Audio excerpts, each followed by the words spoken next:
Welcome, Ranu Gupta. Today we have Ranu Gupta. Greetings from the NEXT IAS side.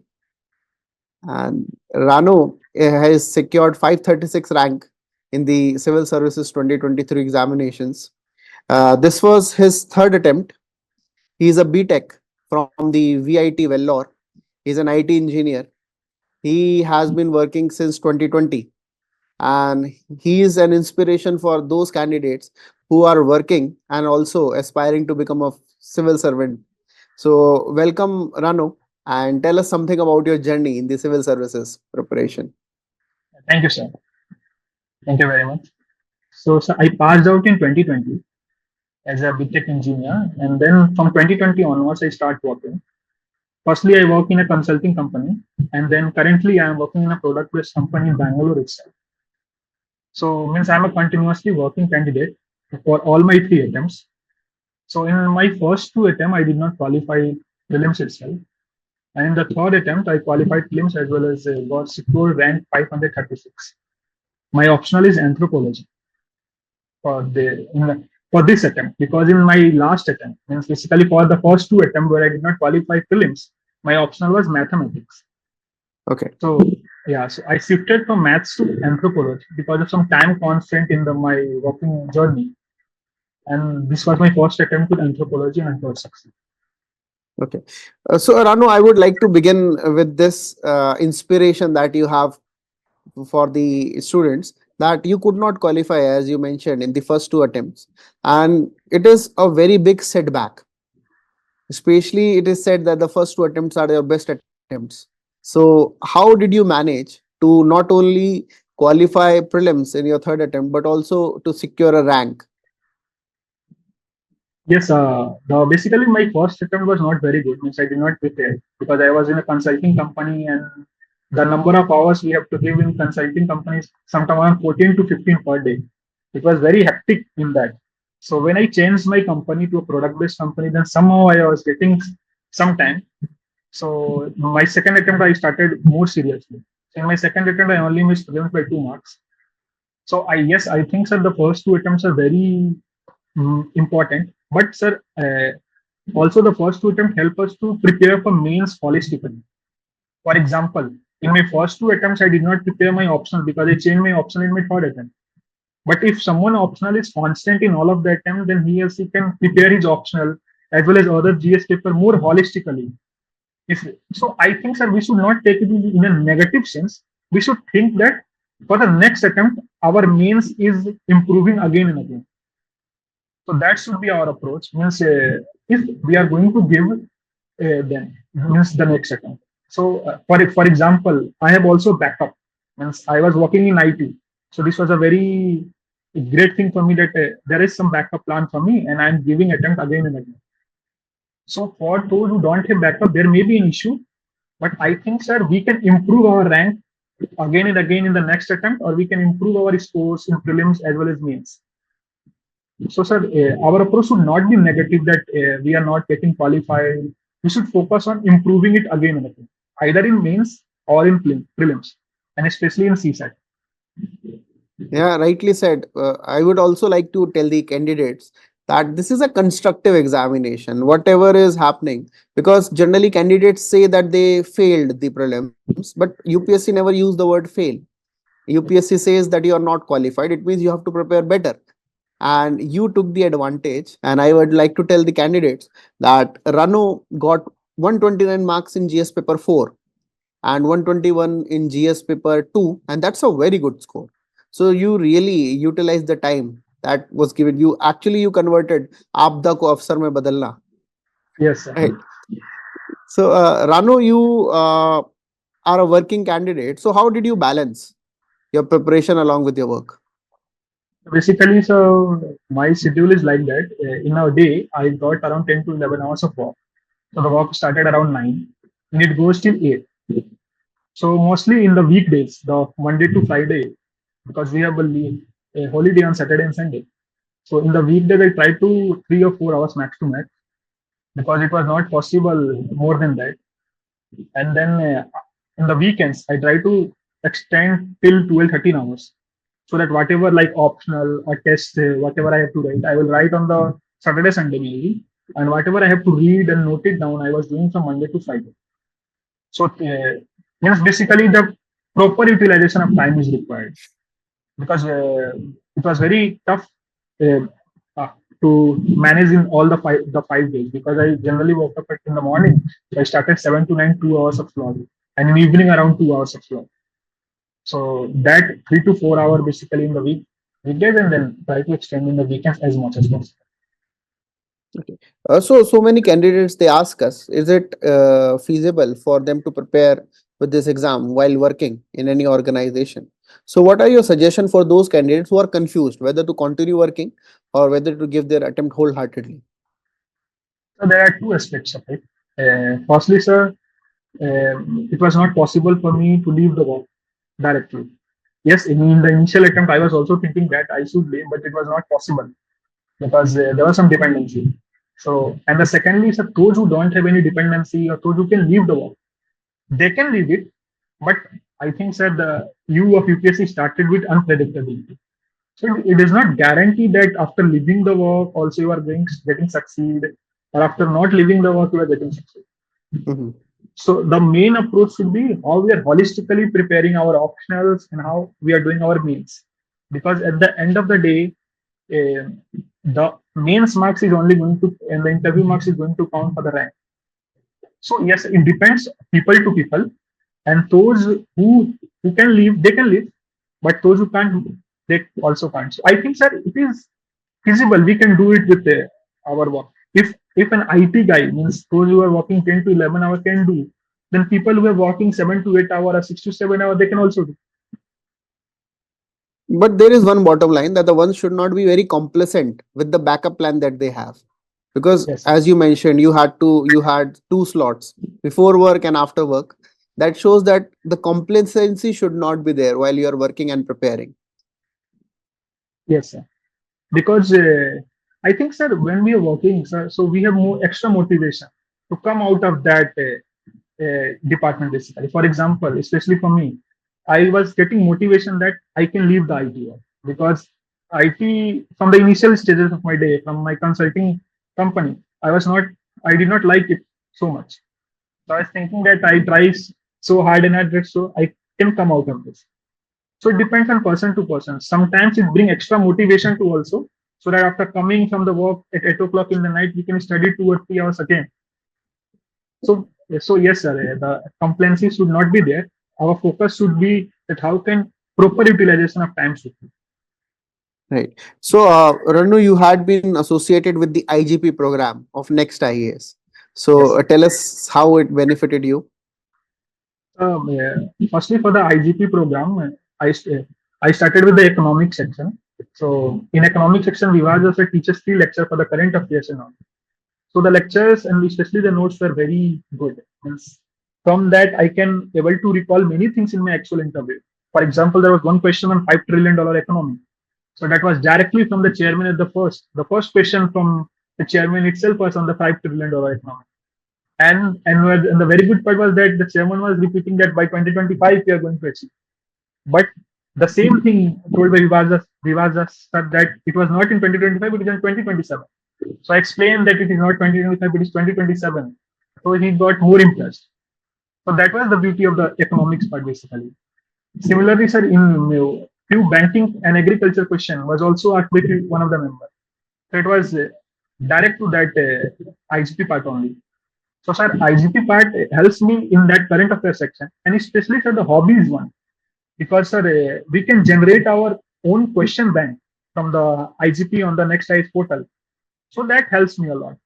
Especially the football and video games and the online gaming related questions were also good, and especially the gaming related question was directly asked by one of the member in the that. So yes, it holistically cover the hobbies, the DAF, and the current affairs. Okay. Uh, Also, we have seen that the candidates are opting for anthropology optional. You have also mentioned that you change your option from mathematics to anthropology, and you also scored good marks. Your score was 262.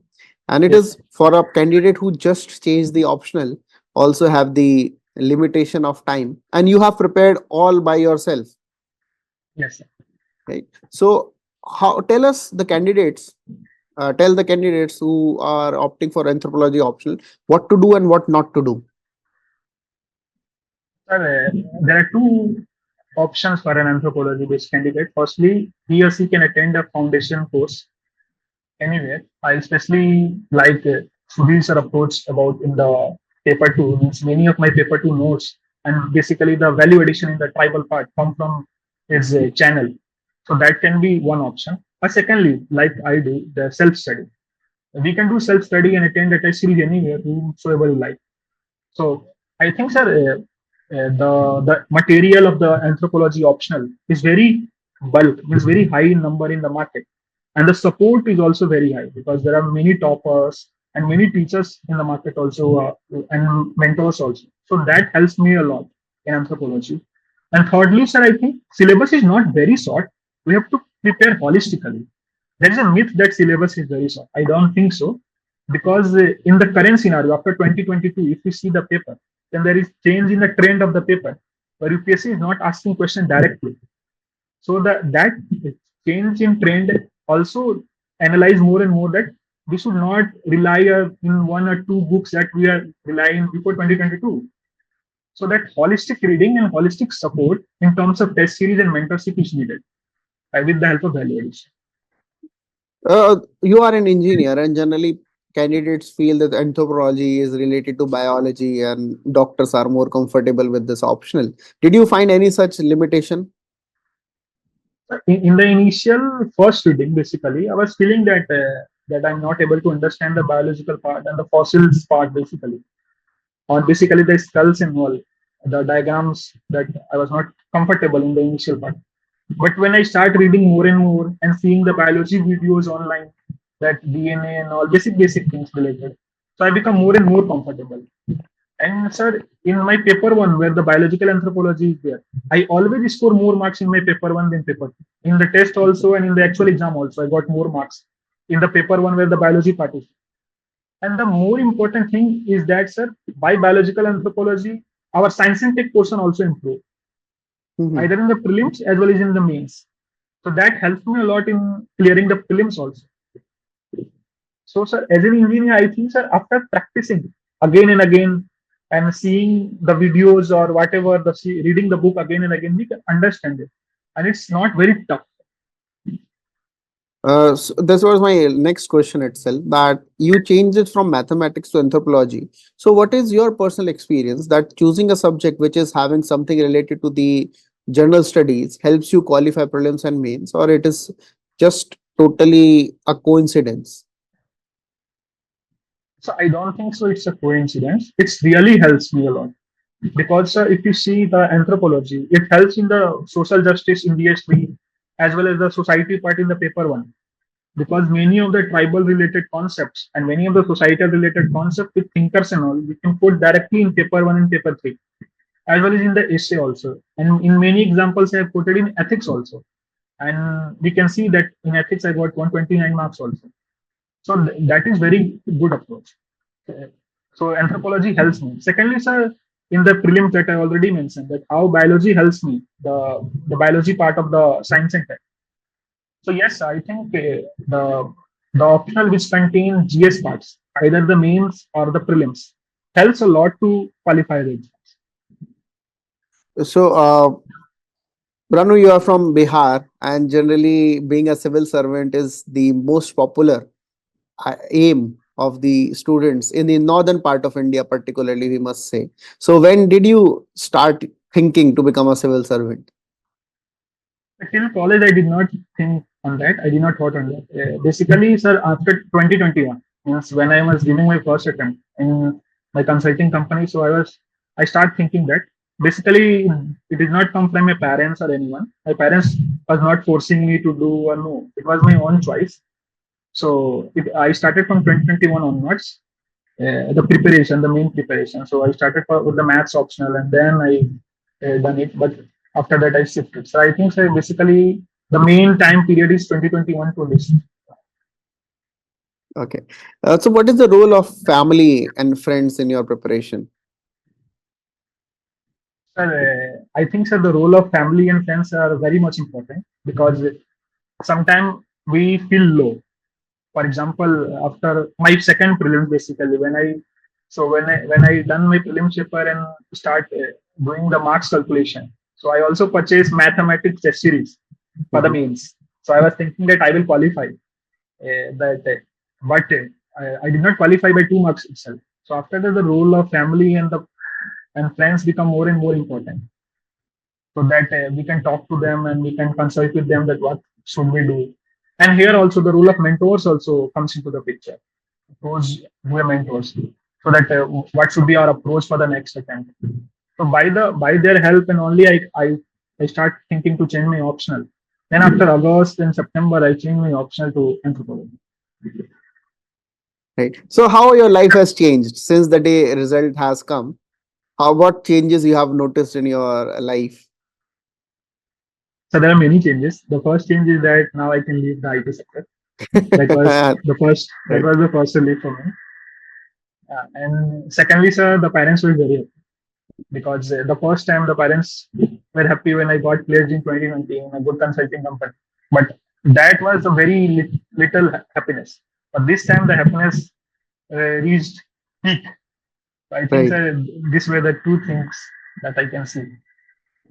Right. So, prelims is approaching, and almost, let us say, 40 days are remaining. So, what are your suggestion for those who are writing prelims this year?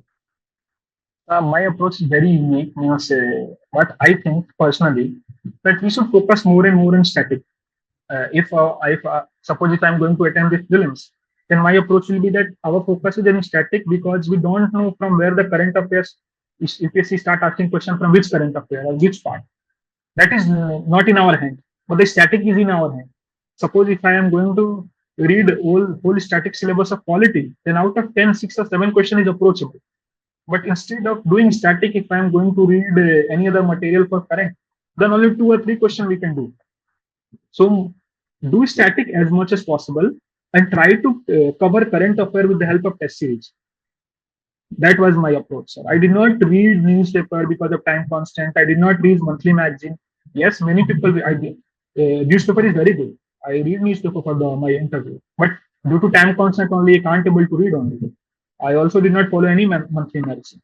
So my focus was wholeheartedly on the static side, and especially on the history, polity, and economics, because that three are 50 questions, and that can easily be done in with respect to science and tech or environment or any other which are very much on the current line.